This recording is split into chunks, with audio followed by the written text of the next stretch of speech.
नमस्कार दोस्तों, हमारे YouTube चैनल की एक और नई वीडियो में आपका स्वागत है।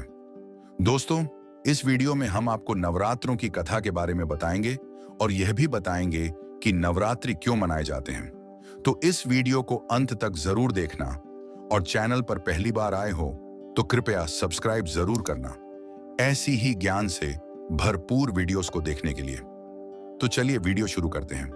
नवरात्रि सनातन धर्म का एक अत्यंत पावन और महान पर्व है।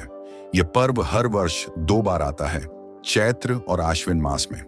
नवरात्रि का अर्थ है 9 रातें और इन 9 रातों को शक्ति की आराधना के लिए समर्पित किया गया है। इन दिनों में भक्तजन मां दुर्गा के 9 स्वरूपों की पूजा अर्चना करते हैं और उनके चरणों में अपने मन, शरीर और आत्मा को अर्पित कर देते हैं। चलिए अब जानते हैं कि नवरात्रि का त्योहार क्यों मनाया जाता है। बहुत समय पहले की बात है, एक असुर हुआ करता था जिसका नाम था महिषासुर। महिषासुर ने घोर तपस्या करके भगवान ब्रह्मा को प्रसन्न कर लिया। जब ब्रह्मा जी उसके सामने प्रकट हुए तो उसने उनसे वरदान मांगा कि कोई भी देवता, असुर या मनुष्य उसका वध न कर सके। ब्रह्मा जी ने उसे यह वरदान दे दिया, लेकिन महिषासुर ने चालाकी से यह नहीं कहा कि स्त्री उसे न मार सके। उसे लगा कि कोई स्त्री इतनी सामर्थ्यवान ही नहीं होगी जो उसका अंत कर पाए। वरदान पाते ही महिषासुर अहंकारी और अत्याचारी बन गया। उसने तीनों लोकों पर आक्रमण करना शुरू कर दिया। देवताओं को हराकर स्वर्गलोक पर कब्जा कर लिया। देवता इतने परेशान हो गए कि वे भगवान ब्रह्मा, भगवान विष्णु, जो असुरों का विनाश कर सकती थी, मां दुर्गा को प्रत्येक देवता ने अपने अपने अस्त्र शस्त्र प्रदान किए। भगवान शिव ने त्रिशूल, विष्णु ने सुदर्शन चक्र, इंद्र ने वज्र, अग्नि ने शक्ति, वरुण ने शंख, वायु ने धनुष बाण और अन्य सभी देवताओं ने उन्हें अपने दिव्य अस्त्र सौंपे। मां दुर्गा प्रारंभ हुआ और लगातार 9 दिनों तक चलता रहा।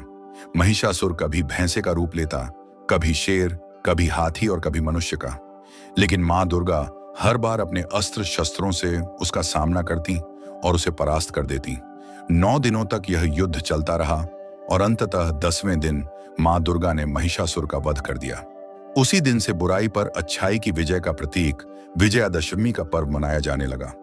नवरात्रि की यह कथा केवल महिषासुर से जुड़ी नहीं है, इसका संबंध भगवान श्री राम से भी है।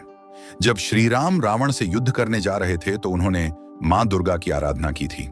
श्री राम ने 9 रातों तक कठोर तप किया और मां दुर्गा को प्रसन्न किया। मां दुर्गा ने उन्हें विजय का आशीर्वाद दिया और उसी आशीर्वाद के बल पर श्री राम ने दशहरे के दिन रावण का वध कर दिया।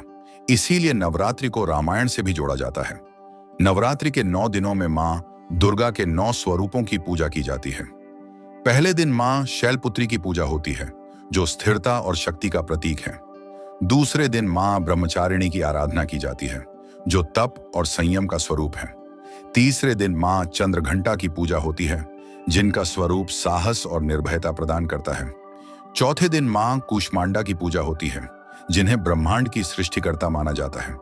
5वें दिन मां स्कंद माता की आराधना होती है, जो ज्ञान और भक्ति का आशीर्वाद देती है। 6ठे दिन मां कात्यायनी की पूजा होती है, जो दुष्टों का संहार करने वाली देवी है। 7वें दिन मां कालरात्रि की आराधना होती है, जो अंधकार और भय का नाश करती है। 8वें दिन मां महागौरी की पूजा होती है, जो पवित्रता और शांति का प्रतीक है। और 9वें दिन मां सिद्धिदात्री की पूजा होती है, जो भक्तों को सिद्धियां और सफलता प्रदान करती है।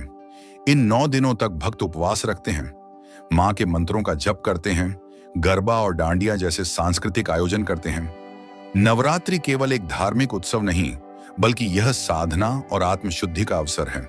इसमें उपवास से शरीर की शुद्धि होती है, भक्ति और ध्यान से मन निर्मल होता है और मां दुर्गा की आराधना से जीवन में साहस, शक्ति और सकारात्मक ऊर्जा का संचार होता है।